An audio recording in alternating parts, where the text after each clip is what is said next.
It's Fact Sheet Friday! So we have the Lindner Unitrack 122 LDrive today and its various modules. I'm so excited because I have been waiting to see these fact sheets ever since it was announced that this unit was going to be in the Alpine farming expansion. And, well, let's get to it. We can see listed here on the fact sheet that this is technically a tractor, but I like to call it a truck-tor.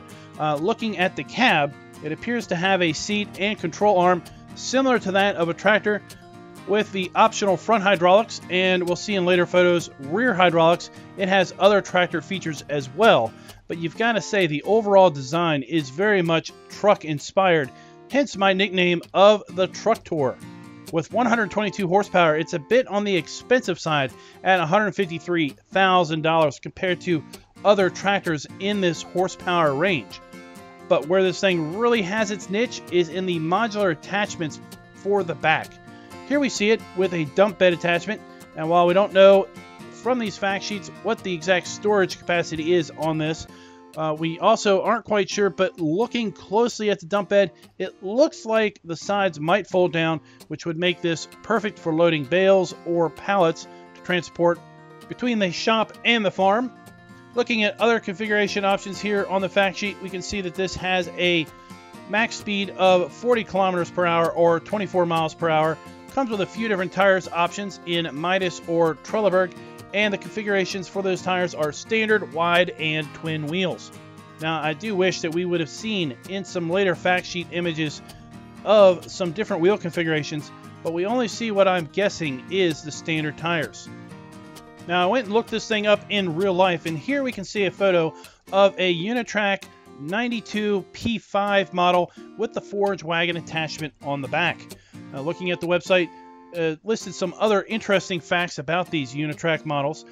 Independent suspension, disc brakes, hydraulic suspension with level control, permanent four-wheel drive, power switchable differential locks, soil friendly on grassland and safe in the field, ergonomic controls, and a high level of comfort, and versatile in use.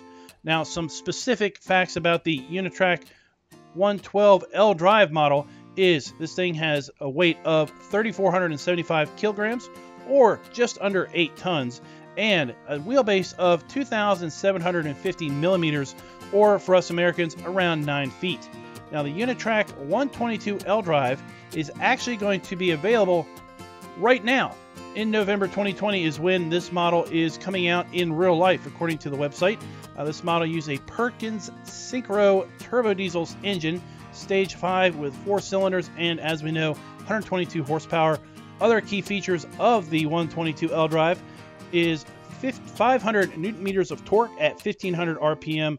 The Lindner ZF continuously variable transmission is used in this thing, as well as multi-circuit hydraulics and variable displacement pump, which delivers up to 88 liters per minute of hydraulic flow.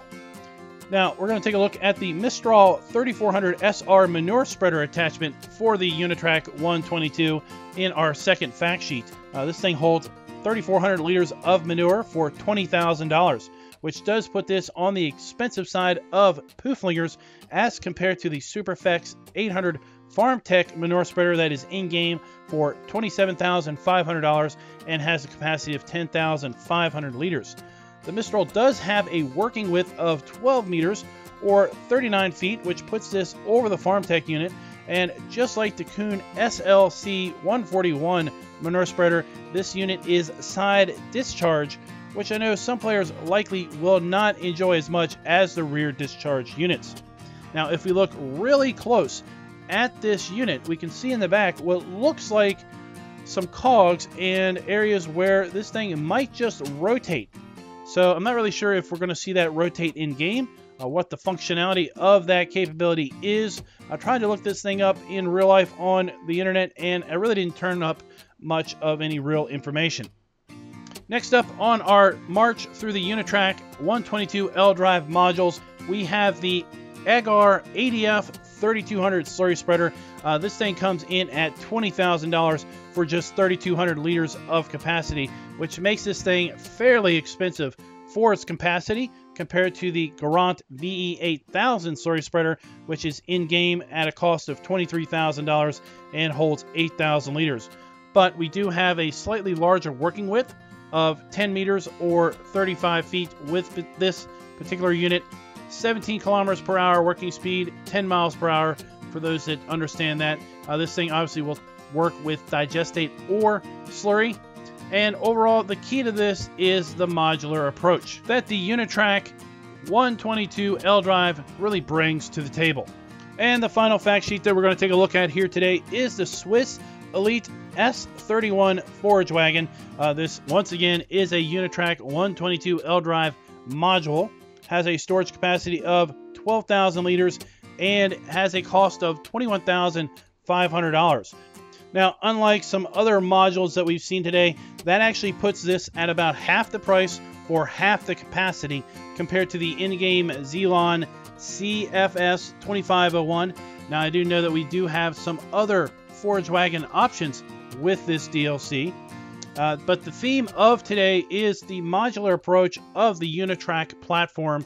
And I have to say, I'm really excited to see the fact sheets come out today. A little disappointed in some of the storage capacities and the prices on some of these modules. But you know what? The modularity of the Unitrack platform is just something that's really awesome. And I'm really looking forward to making use of it in-game once we see the Alpine farming expansion come out on November 12th, 2020. So sound off in the comments below. What do you think of the Unitrack 122 LDrive? What do you think of the manure spreader, slurry spreader, and the Forage Wagon? What do you think of my nickname, the Truck Tour, for this thing? And, well, let me know. Are you looking forward to the Alpine farming expansion that comes out in just a few short weeks? So until next time, happy farming.